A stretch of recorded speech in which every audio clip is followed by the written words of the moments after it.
So today's title is Discovering Your Hidden Treasure. When you hear this kind of a title, what comes to your mind? There must be something inside I haven't found yet. There must be something inside I haven't found yet. You know, the word hidden means something that it is not, you're maybe not aware of. So discovering refers to a process that we can use, or different processes, different ways how to access that something that we have and that we are not using. According to studies of different universities like Stanford University, they say that we are using like 5% of our brain. There is many proofs. I don't have a statistics, but there is many proofs that we are using actually very little of our potential in all aspects of our existence.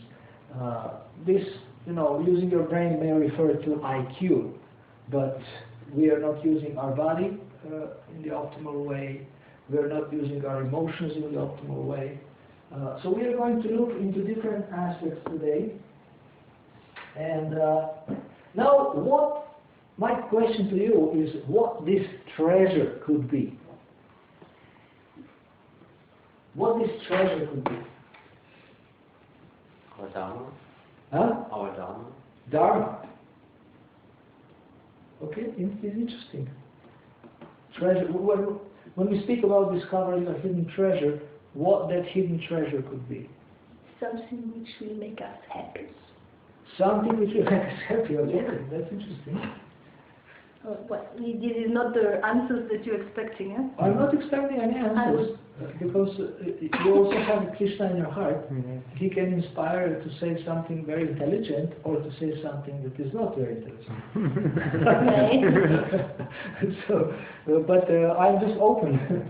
I'm just open to see how what is contributing. Maybe there are some abilities in us. Abilities that you are not using. Yeah. What else? Potential, talent. Potential, yeah. Okay. So something to make us happy.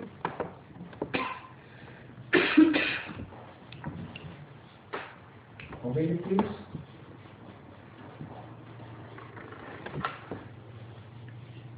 Potential.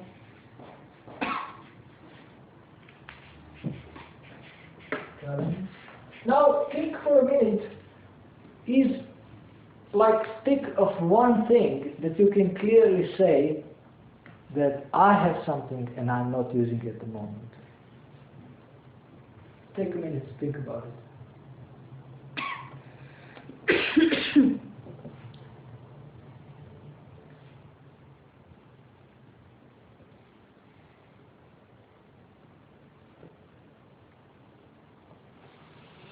Okay, anybody?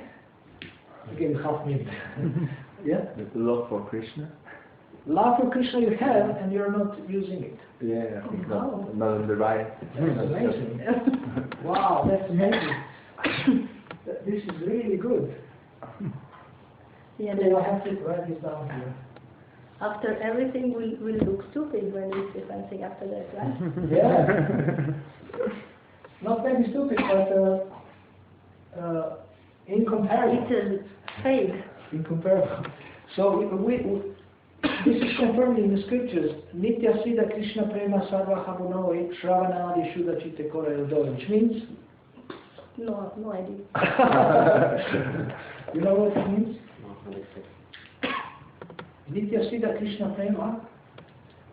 It's eternal. Yeah, eternal. And Siddha, eternal. Siddha may mean situated, or Siddha means many things. It may mean powers. It may. In this case, it means that Krishna Prema, or love for Krishna, is eternally situated in the hearts of living entities. It's not something to be acquired from somewhere. It's already in there. And all the scriptures confirm this. And by the process of Shravan and Kirtana, this is being awakened, this love for Krishna. So now we were supposed to discover this by the end of this course, because this is the greatest treasure we have, and from this treasure everything else can expand, everything else can manifest, all these other things. But this is our most precious treasure, and you really like how you say, you hit the nail in the head from the very beginning. And it's not bad, it's okay. But we have to see what we can use from this side, what we can use more to be more happy, more productive. So what else this treasure could be? What else this treasure could be? What other things? For example, maybe you have muscles that you are not using. Like I don't have muscles, but and I'm not using very much. But I could develop muscles. Today in Prabhu's house, I started after 15 years exercising. Wow! I started. He has a very nice warm floor, and then I was rolling on the floor in the room. So. And I felt so good. After that, we had a conversation, and I didn't feel pain in my muscles. So maybe we have like physical ability that we are not using for Krishna or for our own benefit. Like you have physical ability to exercise, but you're not exercising, therefore you're not helping your health. You have medicine there? Okay. You need? Well, if you continue coughing, I'll probably need it. Oh. Now this is physical, isn't it?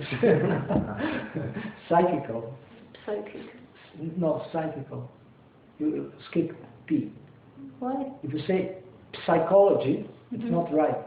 Okay. I know that even some gurus say psychology, but it's not. It's psychology. Really? Yeah. Sure? I'm sure. 108%. In French is not like that. So, what else? So, let's have these muscles on the physical side. I mean, actually, if we brought muscles, if we break it down, if we have 4 areas, it would be easier for you to think. In the area of the body, maybe you have some physical strength, some muscles that you are not using. What else you have that you are maybe not using in the body, with your body?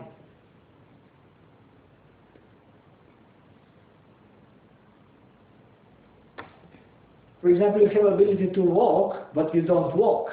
You don't take walks. But this is muscle, no? Okay, but we are more specific about it. Like ability to walk. That's a physical ability. You can walk. You know, some people can't walk because they are paralyzed or something. But we have this ability. We are not using it. Okay, let's look at something. What about the mind? This is nicely used, no? Really? Yeah, it's working. So how can we use our mind better? Yesterday in Prabhu's house we spoke about thinking, feeling, and willing. These are 3 functions of the mind. So how can we use our mind better and more? What is it that we have that we are not using on the mental level? Intelligence. Okay? Yeah, we can actually, we have more intelligence than we use. That's also related to the Stanford studies. That's a good point. Now, I sometimes give they say I have a problem. Then I say, so how are you going to solve it? And he says, I don't know, I just said I came to you. then I say, well, okay, let's say that you are a world expert on these issues, what would you suggest? Actually, I asked him to get out. I asked him to get out and maybe put on glasses or something to look more intelligent. And then come in as a new person who is supposed to solve this very thing. And then forget about that. Now you're the client. Actually, I'm the client. You're the expert. You tell me, what would you recommend me? Immediately they start to think more intelligently. I also tell them, imagine you're a genius. How would you solve this? If you would be Einstein or something like that. Thinking. We had this exercise in Peru, Josica Temple. It's a Vedic, like 3 domes. It's a Vedic temple. I think Jayaprakash Maharaj built it, or he himself. So there, I asked one devotee to solve the problem of the security of the mobile phones. Like people steal mobile phones in the temple. Oh. And I told him, get out and come back as a genius. And he came with some, I don't remember exactly what was this, but he came with some very, very nice ideas. So if you ask people questions like this that expand their thinking and their intelligence, will actually, they can use more of the intelligence they have. So we will speak about this, how to be more intelligent than you are. Or than you think you are. We will speak about how to access it. What else? Spiritually, what we are not, for example, what we are not using. What treasure could be spiritual? Listening to the voice of Super Soul. Listening to the voice of the Super Soul. Excellent. This is excellent. So, Super Soul.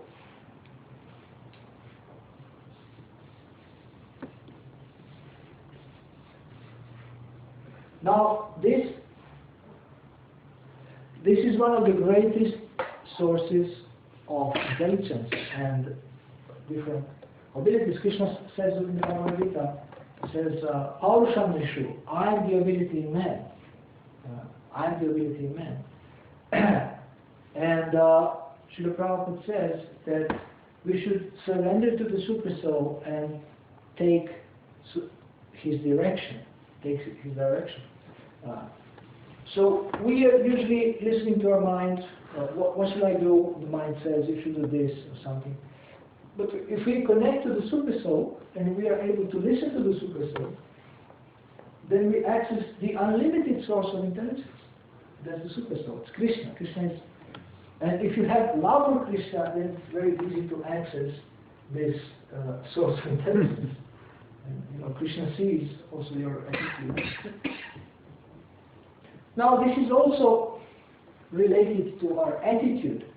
If somebody is puffed up, Krishna might not give him spiritual intelligence. He might give him maybe some material intelligence, but not spiritual intelligence. Now, both spiritual and material intelligence come from Krishna. So, the ultimate issue. Okay, so these are some of the things, and we will do later an exercise where you will. That I would like you to go away from this presentation with something in your hands. That you have something that you can use in your everyday life. That you discover something that you were not using, your hidden treasure. Now we will also look at what is the best thing that is in you and that you're not using. We don't want to focus on 1,000 things, but we can focus on few things. Few best things in maybe four areas. So we can come up with 4 things in each area. Now,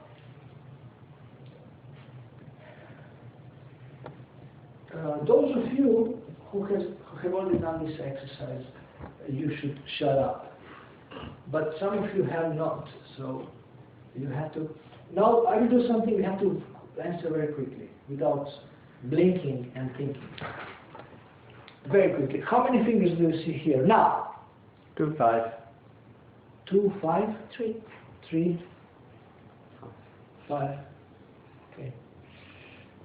Okay, so anyway, maybe, who said 5? Did you know this from before? You had no idea. Okay. Usually those who don't know, they say 3. Who said, you said 2? Yeah. I did like this? But that's thumb, that's why.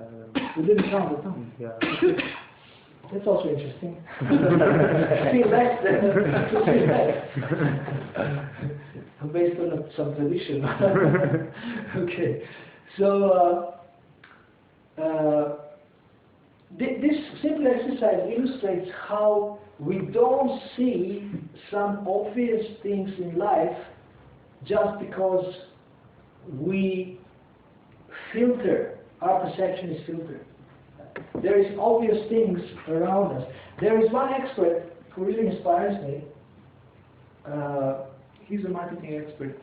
He says one thing. He describes his work like this. He says you are surrounded by opportunities to access more, to be more influential, to get more wealth, to get more power. You're surrounded by these things, but unfortunately you don't see them. And this is where he comes in and helps people to see what they don't see, and which is obvious. So here it's obvious that there is 5 fingers, but just because 2 are bended, most people will say 3. But if you count, it's 5. It's just these 2 are bended. They're still there. So in life, you know, you have all solved these, you know, these pictures with the hidden thing in the picture, how you call it? These puzzles? 3D? Huh? 3D pictures? No, not 3D. You assemble or You you have a just click on picture this and then you have to find something. same picture. Yeah, you have to find something that is not obvious but it's there. Yeah, I think it's the same picture thing, right? For example, there is a picture, there is so many things, but they ask you to find a flower and you are looking, there is no flower.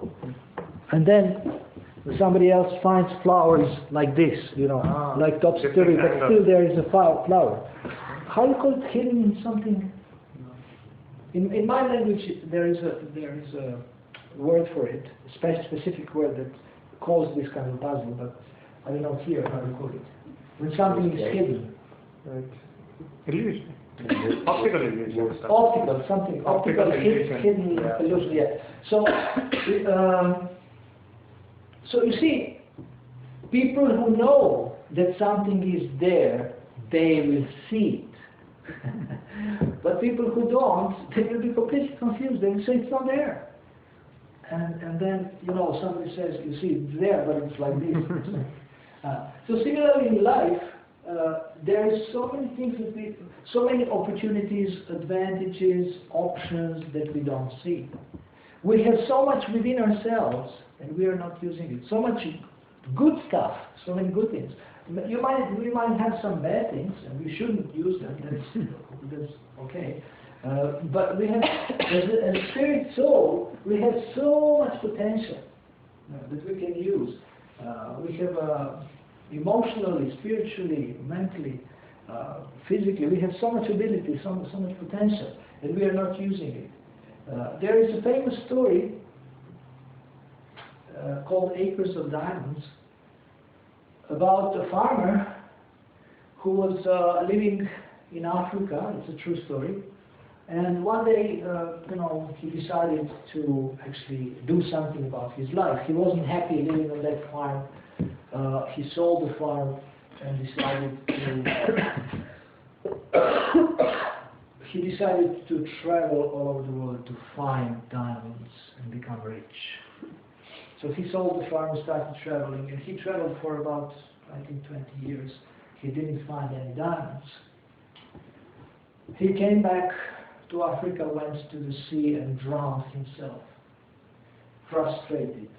In the meantime, back on his farm, the man who bought the farm noticed some strange light near the well, some distance away from his house, and took a sample of these stones that are having like strange light, emanating straight light. And he said, "Do you know? Is this ordinary stone? What is this?" He said, "I don't know, but I have a friend who is an expert for the precious stones. He's an expert, so we can bring it to him and check it." And they brought it, and he said, "Where did you find this?" He said, "Oh, I have plenty of this on my farm." And he said, this is a pure diamond, it just has to be cleaned. And then discovered the whole mine, acres of diamonds on his farm. So the man who had the farm, he actually was walking on diamonds, but he wasn't aware of it. So similarly in our life, we are walking on gold mines, on diamonds. We are surrounded by opportunities, we are surrounded by people, but we don't recognize the value, and we are living a life that is not as satisfying as it should be. So, if somebody, how can you access different things like this? How can you discover? How can you start to discover a hidden treasure? It's only possible if we change our thinking and our perception.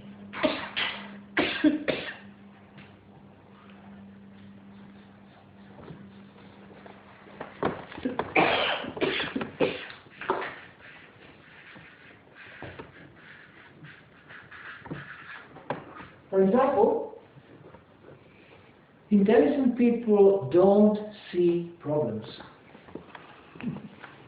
They see only opportunities.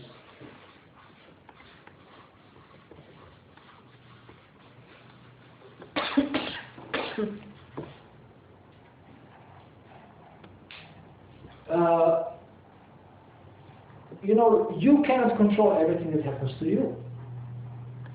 There was one man who had an airplane accident, but he survived. The airplane crashed, private airplane crashed. And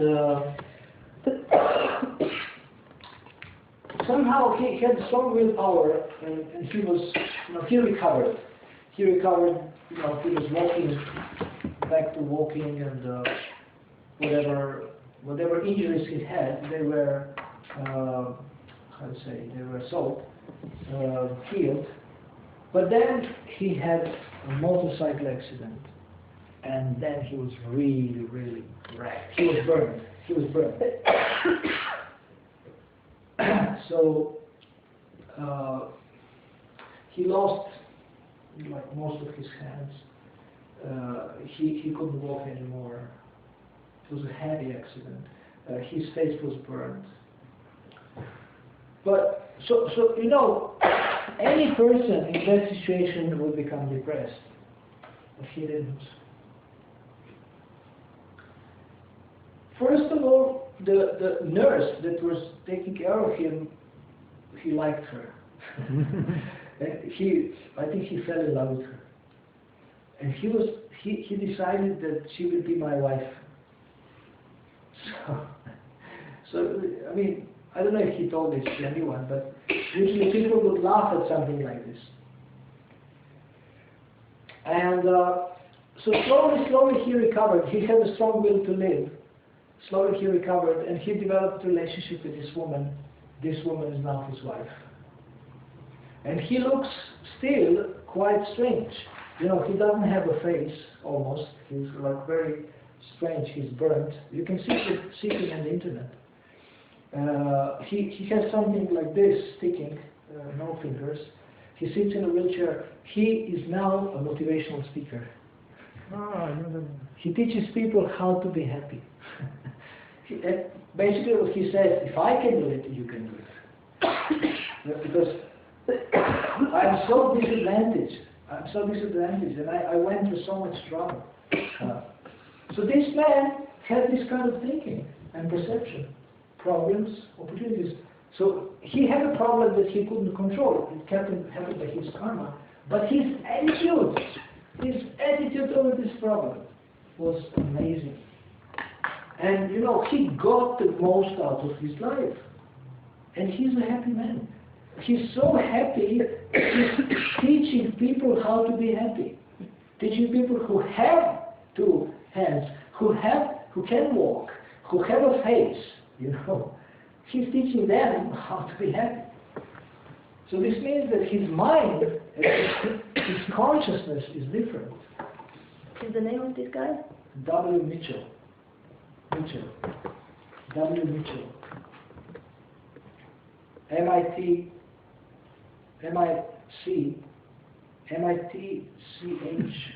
MITCHEL, something like that. You can see him, he has a website. There is a story there. There is probably many more details. This is just a very brief presentation.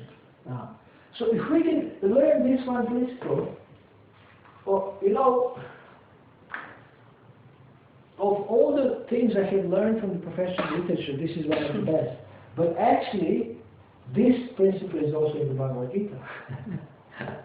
232, in the 32nd verse, Krishna is telling Arjuna that this thing that you have to fight is not a problem. This is a rare opportunity. Arjuna was thinking that this is a problem, but Krishna said, no, this is a rare opportunity. There is other places in the scriptures where you can find this principle, turning problems into opportunities.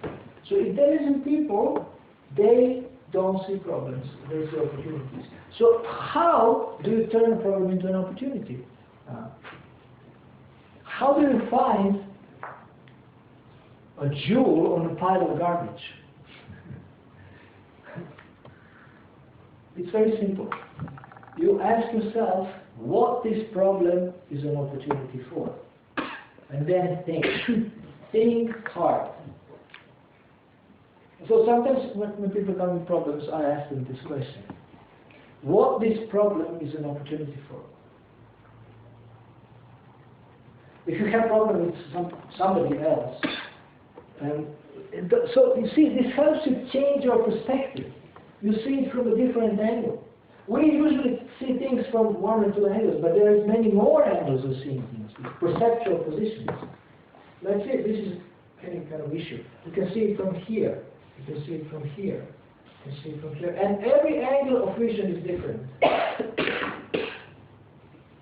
For example, one thing you can do, you can see the same thing or issue, let's say it's issue, from other person's point of view. You can see it from neutral person's point of view. You can see it from God's point of view. And then everything changes and you access more intelligence. You become more intelligent by thinking like this. So seeing it differently. So what this problem is an opportunity for? Is that, okay, this person gives me trouble, what this problem is an opportunity for? It's an opportunity to try to talk openly. It's an opportunity to beat up that person. It's an opportunity to become depressed. But we are looking for positive opportunities. You can take so many opportunities and make yourself miserable. But we are looking for things that are real opportunities to make progress, to make spiritual advancement. This person is making me trouble. It's an opportunity to hold on more tightly to the lotus feet of the Lord and seek His guidance, seek His help. To look at the scriptures and see, can I learn something from here that will help me in my everyday challenges? That's an opportunity. So every problem is always opportunity for one thing: to surrender more, to become more sincere, to become more serious. What does it mean? For us, you have a bead bag and you put your hand deeper in your bead bag. This means your chanting becomes more sincere and more serious and more attentive. This is always, if we want to, if we face challenges, then every challenge is an opportunity to go back to basics. To go back to basics. So whenever we face problems, first thing is to chant more seriously. You must be clear. This is because you're creating a strong foundation for solving problems by reconnecting with Krishna. So problems are opportunities. And in the Srimad Bhagavatam, 12th canto, there is a verse with a similar principle. Kale dosha nidarajan hyasti eko mahakunan kirtana deva krishnasya mukta sangha paramvajet. This Kali Yuga is an ocean of faults. Kale dosha nidhi. Dosha nidhi. But there is one mahaguna, good quality, that simply by chanting the Kirtana Deva Krishnasya, chanting the holy names of the Lord, you can attain liberation. Mukta Sangha Paramajat. You can attain perfection.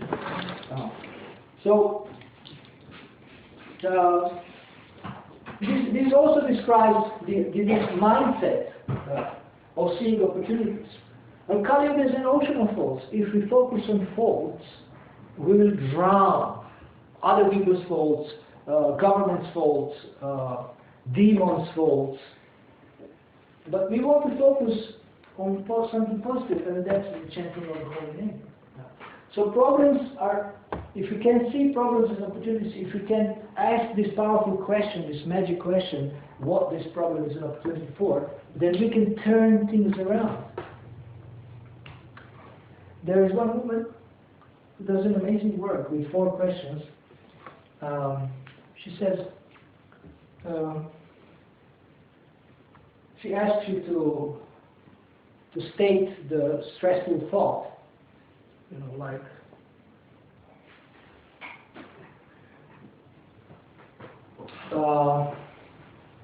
my friend annoys me. Okay, so then she says, how do you feel when you think like this? And usually the answer is after this. Then she says, who would you be without that thought? Or how would you feel without that thought? And then usually people say, I would feel very good. Then she asks you to turn it around. Like you say, my friend annoys me. Then you say, you have to turn it around in 3 ways. I annoy my friend. Or my friend doesn't annoy me. That's also, you have to take some few opposites, turn it around. And then sometimes you can see that the opposites are as true as the original statement. And if you can come to that conclusion, I think this is genius, that actually it's not his fault, it's my fault. I was thinking, excuse me?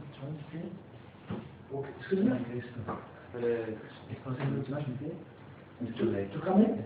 No, please come in.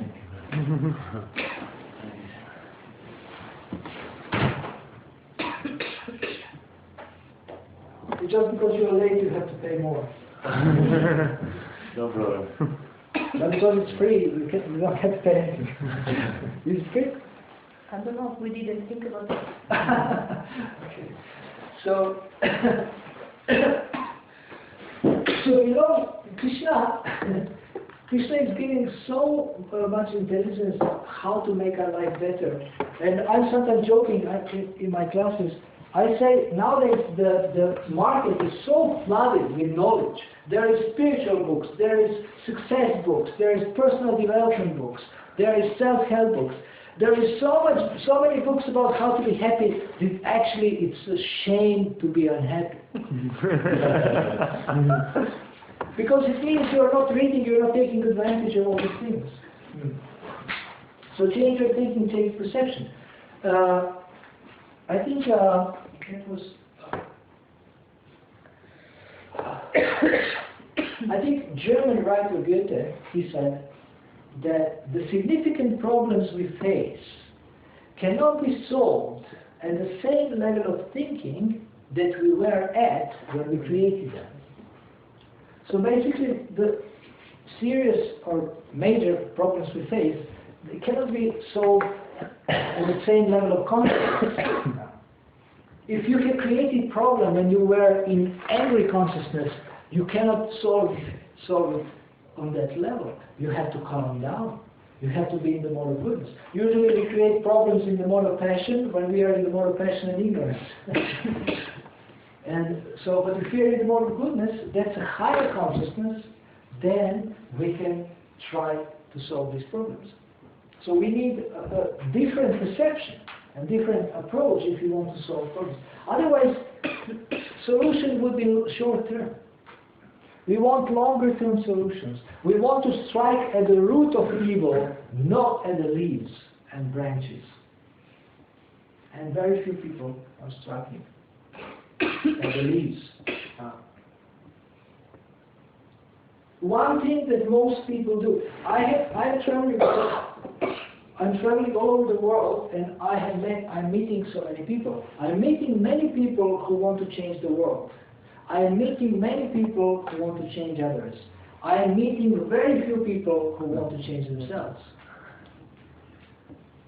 But if we want to strike at the root of evil, or the root of problems, we have to first look at ourselves. Gandhi said, become the change you want to see in this world.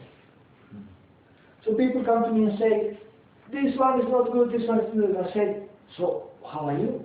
Are you good? They say, but if they change, I will be happy. If you will all become perfect, I will be happy. You know, if the whole world becomes perfect, I will be happy. So this is actually, this kind of thinking will not help us, because we cannot influence others. We can influence others, but we cannot change everyone.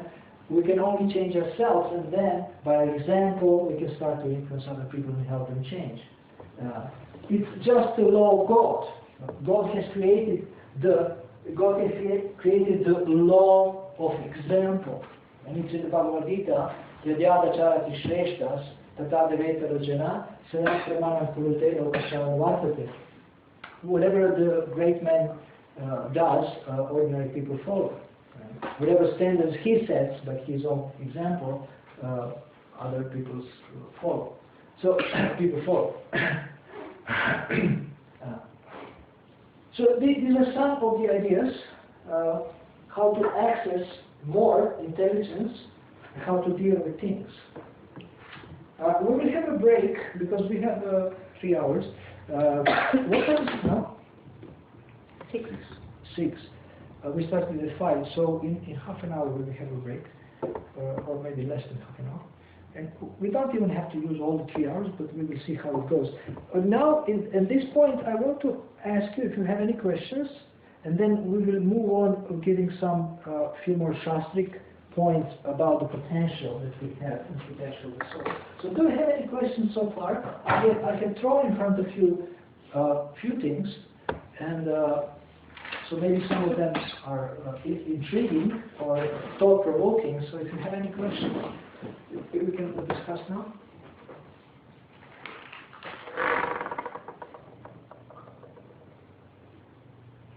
What is your name? Sudama. Wow, nice. I like the story. Sudama. So perfectly husband. Or questions or comments? Yep.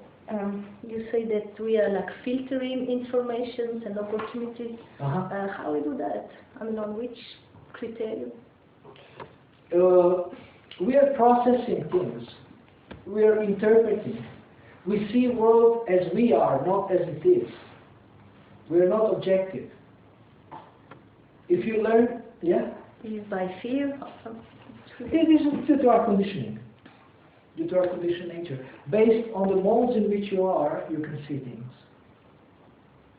But there are probably like 1,000 and 1,000 opportunities and things, no? I'll give you an example. If I start shouting at you, you may think I hate you, you may think I'm crazy. I'm already thinking that. I'm crazy, I'm out of my mind, I have bad karma. So you can look at the symptoms. But if you're in the more goodness, you can think, why is he like this? Let me speak to him and see. And if you talk to me, actually, you will see that you are not the cause of my anger. I'm just, how you say, I'm just unloading it on you. But you can see that there is deeper problems that I have. Maybe from the childhood or from some experience or from yesterday. And so you didn't want to make conclusions too fast. That's intelligent. Okay? But many people, they immediately deal with the symptoms. Why are you shouting at me? You say, why not? Because you annoy me. But if you really care about somebody, you will see what is the cause and how we can strike at the root. So these are like two ways how you react. Another example of filtering information: if you tell a materialistic person you're ugly, what they will do? Punch you, and they say, I make sure you become ugly also, and you become blue. They beat you up. But if you tell the devotee you are ugly, he smiles and says, thank God I'm not his body. Because his understanding of this is completely different. Because these are two kinds of filter, based on two kinds of thinking and consciousness. Join the club. Terror. Can you have a workshop? Coffee workshop. Oh, I can give that one. Well, you can facilitate. Yes. You can say, you do it like this. Yes. So, okay. Any other questions? Comment?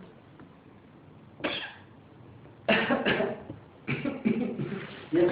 You talked about opportunities, right? Opportunities. So there are many opportunities for many things. How do you decide which one to pick?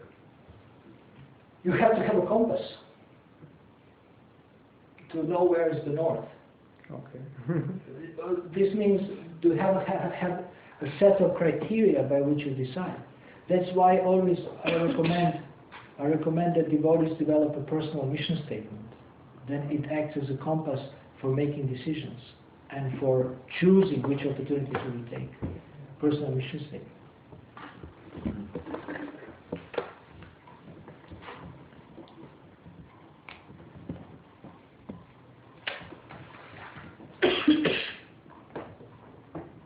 I give you an example. For example, someone may say, my mission is to help people transform their lives in a way that they feel good about. This is for maybe a life coach or something like this. And then you always know, okay, is this helping my mission or not? You can always, by this statement or by maybe a longer statement, you can always check, I'm now about to make a big decision or choose from the opportunities that are there. So what will help my mission and what will not help, or what will help more my mission. Does it make sense? Yeah. Yeah. So how do we find out what would our mission be? I have a system. I have a system. There is 3 sets of questions. One is what do you want to be, what do you want to do, and what do you want to have. And then I have sub-questions also. I explain how to answer this, how to deal with these 3 areas. And that's one way to do it. If I ask you what is my mission, you may say my mission is to, serve Krishna and utilize this human form. So that's very general. If you make it more specific, it's more helpful. What is your mission? So, like I have my personal mission statement that I'm not going to reveal to you unless you pay me a lot. Like a few thousand, few hundreds of thousands of francs. But I will reveal to you my Gita coaching mission statement, which is mission statement for my company, which doesn't exist, but it's a service. called Gita coaching. It's helping devotees succeed by finding solutions that exactly meet their needs. Right. So, if I find myself confused during the day, I check with my mission statement, and then I know why I'm frustrated today, because I'm not fulfilling my mission. I have not helped anybody succeed today, so that's why I feel like useless or something. But this personal one, I don't know, it's maybe too heavy to hear. Maybe it's even funny, but that gives me, my personal mission statement gives me even more clarity about what I'm doing, even within the Gita coaching context. So you can have a secret one, you can have a public one, but you have a compass, you can have two compasses. And that's a very good point, very good point. How do we choose the opportunities? Sometimes opportunities choose you. That also happens, you know. Like sometimes you get hit by a good opportunity, unexpected, and you think, oh, how did I deserve it? So maybe we didn't deserve it. Krishna is just giving it like out of his cosmic mercy, or maybe we hadn't deserved it. But you learn how to choose. One very powerful thing is that we always have a choice about success and you know, like releasing our potential. We always have a choice. Many people, they think they always have one or two choices in life. Sometimes we do these exercises, like, but actually, there is always many more options than we see. There is always many more options than we see. If we are flexible, we can find so many options about one thing. So now, this brings us to something that I wanted to speak about in more detail, but I will speak about it a little bit later, about expanding options. Expanding options. I will put it here, but as I promised, we will speak about something from the Shastra.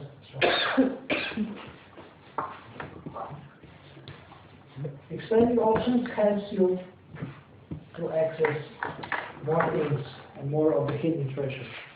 Okay, so now, where do we find Shastric references for these discussions? In the Bhagavad Gita 2:29, Krishna says, some see soul as amazing, some describe him as amazing, and some, even after hearing about him, cannot understand it at all, or understand him at all.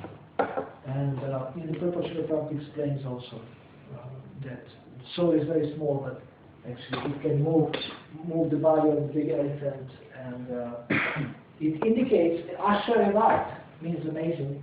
The word Asharavat is there, I repeated several times, that we have an amazing potential.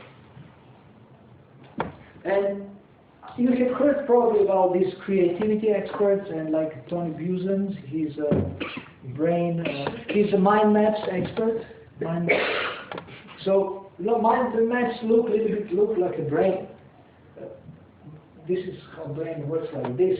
Not we want to put everything in linear, but he says this is much better if you have it like this. So some people like it, some people don't like it. I haven't. There's a software that they offer on their website, free software, iMindMap, and you get a basic version for free forever, and you get 30 days of the enhanced version. So you can use that software to create mind maps. This helps you expand your thinking and have like more like a visual picture of your goals. So whatever helps you to expand your creativity, I have Gita cards, creativity cards, which I have created based on some other cards with Prabhupada's quotes, which also can help you with some questions and some quotes, help you expand your thinking. So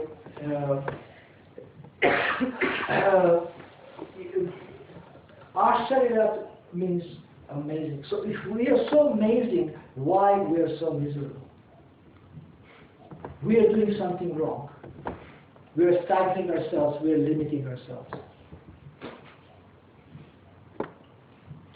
For example, you might have a realization that you love to love. And you feel good when you love. But you find yourself acting in a way that is completely opposite of that. So this means we are doing something wrong there, or we are thinking in the wrong way. We are not using our emotional potential as we would like to do. I remember sometimes I used to come, and I'm giving classes for so many years, like 20, 30 years, and I come to a class and I think, I really want to speak with love to devotees, and I end up giving class where how people are fried. It was heavy, it was fanatical, it was rude. And then after the class I'm scratching my head and I'm thinking, this was not my intention. I mean, I made a mess. So, because we are conditioned, and we actually we do things that we don't even like. So these discussions help us become more aware. But if you understand one thing from the scriptures, that every soul is Satchitananda, then you have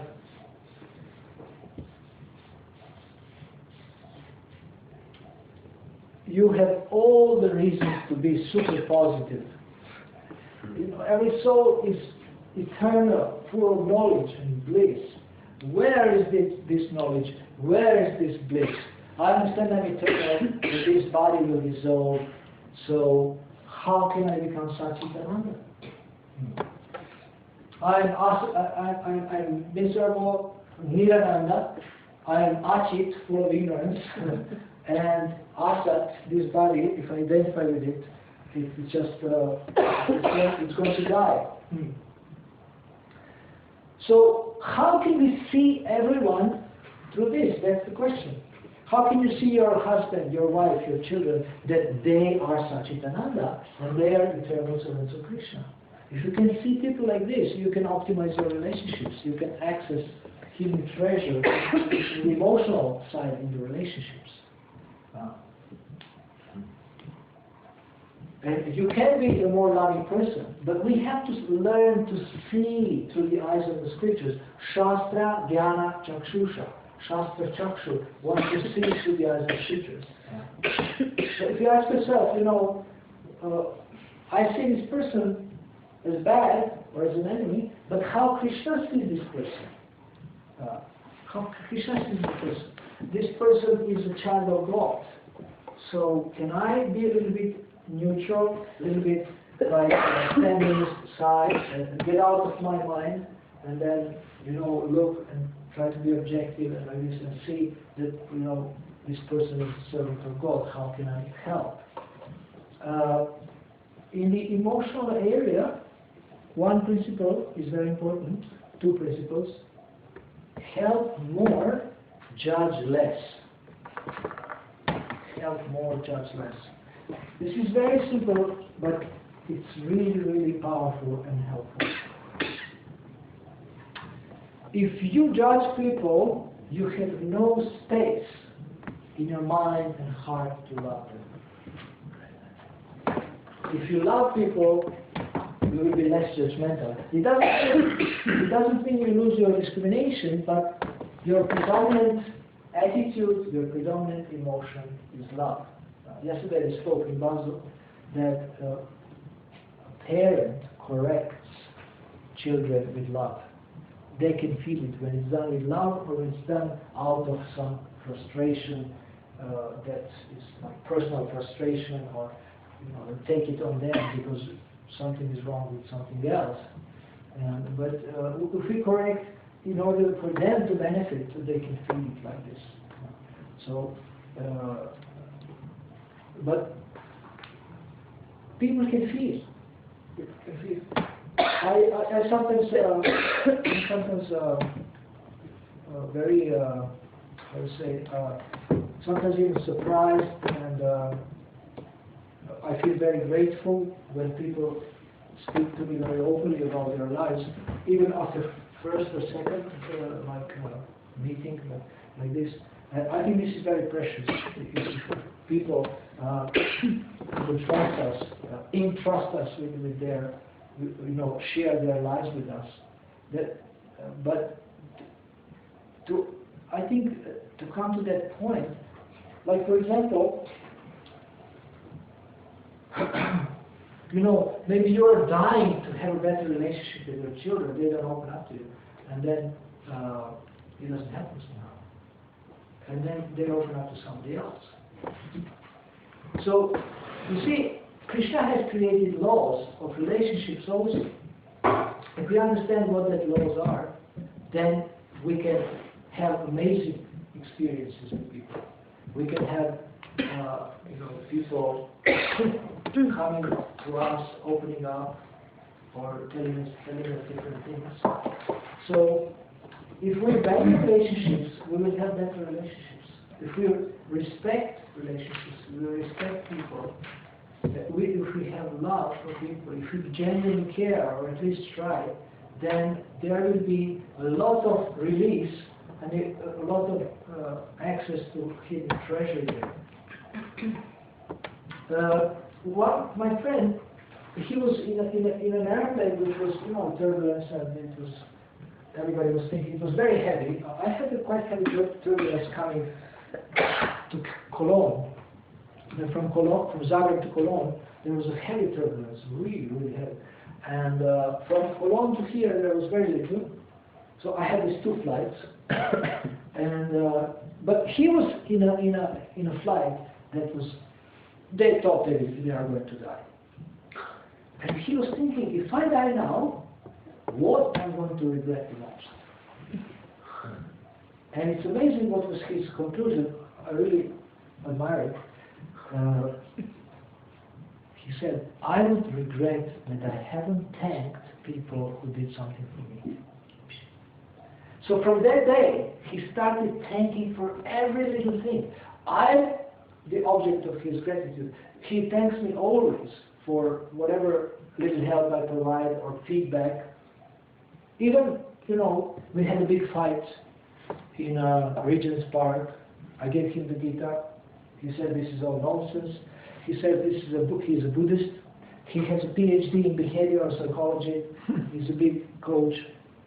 And although we have had this big fight, but we're still friends.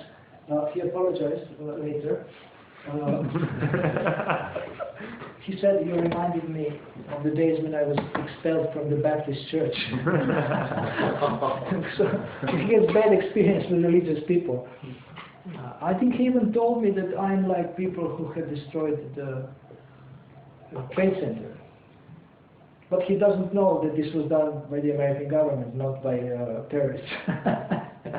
Okay, this is maybe shocking for you. But anyway, so I'm not like American government. He meant I'm like Al-Qaeda. And I said, Marshall, sorry, I said, I'm not like this. And then he told it. But he said, I have read. I said, you don't understand Krishna. He said, what do you mean understand? I have read so many books on religion. I said, but you haven't read Srimad Bhagavatam. And he freaked out. So anyway, at that moment it was too heated. He ran out of the taxi, smashed it to my face, lost some money. And after 2 days of getting an email, he says, sorry, you have a right to believe. This is what he preaches. You have a right to believe what you want to believe. But he actually broke all of his, whatever he's teaching, and he's very, very influential. He broke it in the conversation with me. But he had some really good points. He's really I think he was a monk in previous life who wanted some material success. Now he has it. He has a lot of material success. He's very famous. He's rich. But still he has to continue on a spiritual journey. So that's why I gave him the Bhagavad Gita. He took prasadam at Govinda's with Mahaduti Prabhu. We sat together. He was coaching him in front of Mahaduti Prabhu. And he said, if you say no but or however, you have to pay £20. Because he doesn't allow this. He says this is very disrespectful. Even when people have a habit even when you mean yes, you say no. So he's just, his clients are just very top people in companies, like top executives, and he's training them to give up saying no, but and however. And I asked him, he said, okay, let's do some coaching, and I asked him about some issue, I don't know if it was with my life or something, and then he was trying to tell me something, and I said, no, but, and he said, 20 pounds, 20 pounds. It was no imaginary exercise I didn't give him, because I don't have so much money. But I lost about 200 pounds in 10 minutes. So he has some amazing things, but one of the things that I learned from him is this gratitude, you know. So now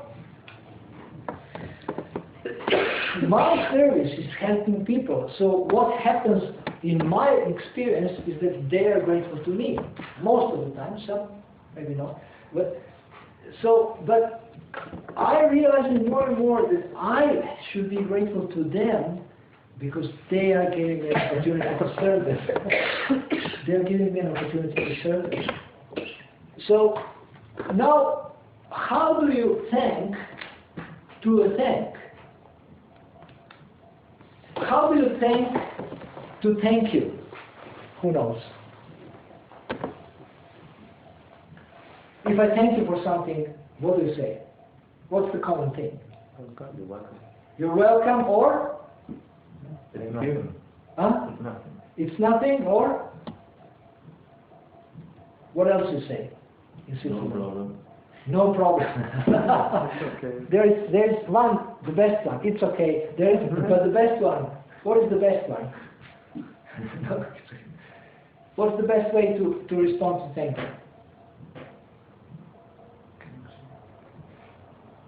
To think back.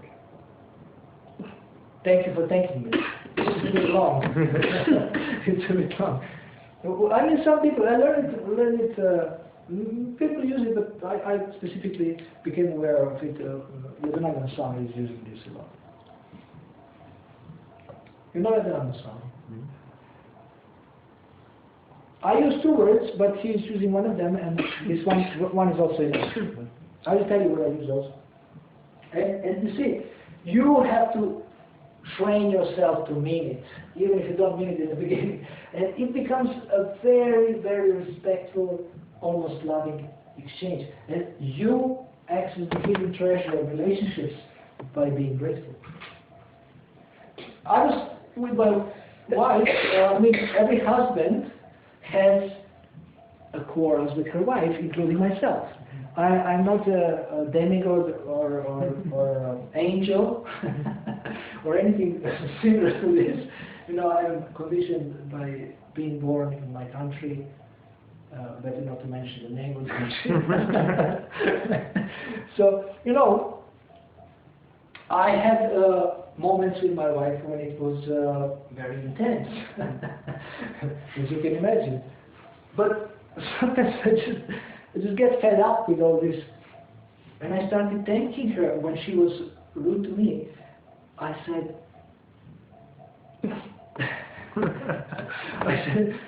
thank you for helping me being equal in happiness and distress. Because yesterday you were glorifying me, you were almost worshipping me. Today you spit on me. And she started laughing.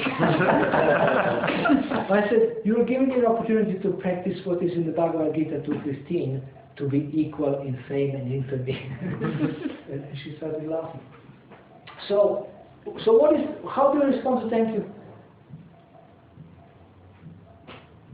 Okay, I tell you, you have to pay me. I do everything for free. So you say my pleasure. You say it's my pleasure. When somebody thanks you, you say, my pleasure. Or you can say, it is my honor and pleasure to do something for you. It is my honor and pleasure. And it is true. It is true. Because every soul is special. Every soul is amazing.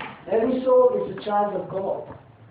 Even if that soul is the person you have conflict with, still, they are a child of God and dear to Krishna, and they are special.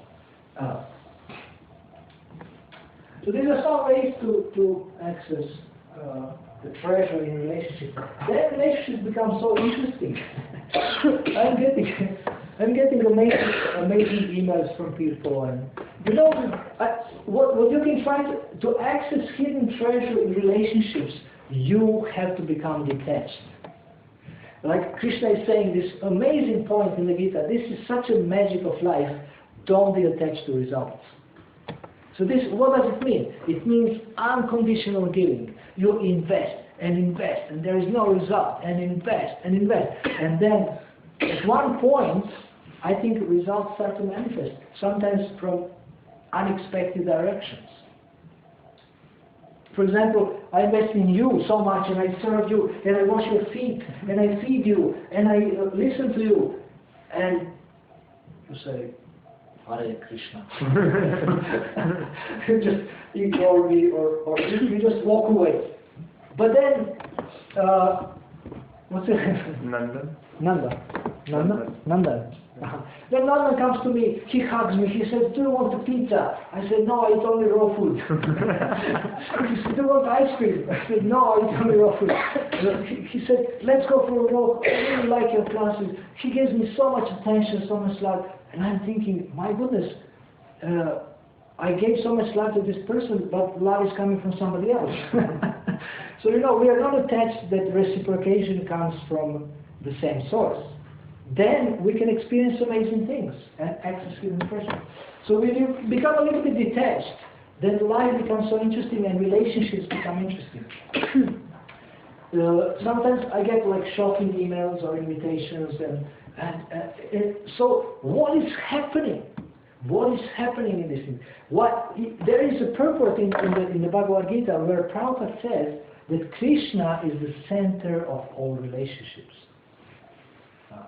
So Krishna inspires people. Today I had this experience. I'm writing to somebody.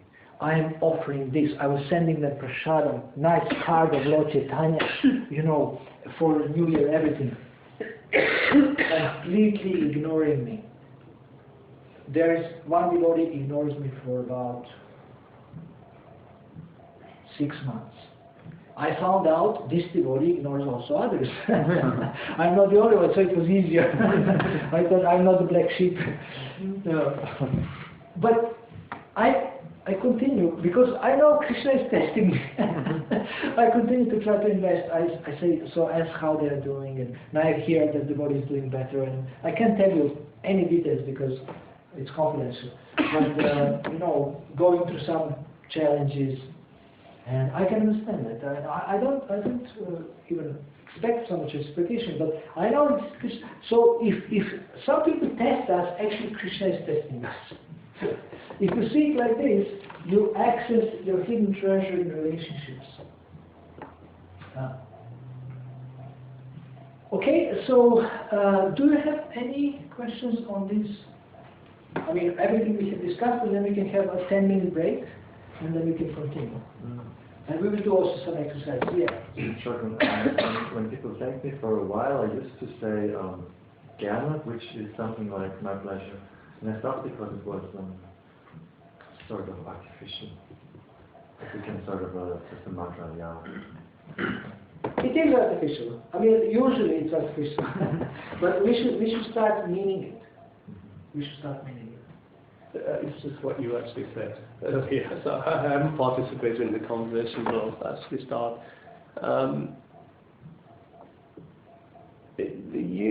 Faith is something like, you know, if you have a goal for Krishna, even that you start at an artificial level, you know, to actually attain the love of God, it's not easy.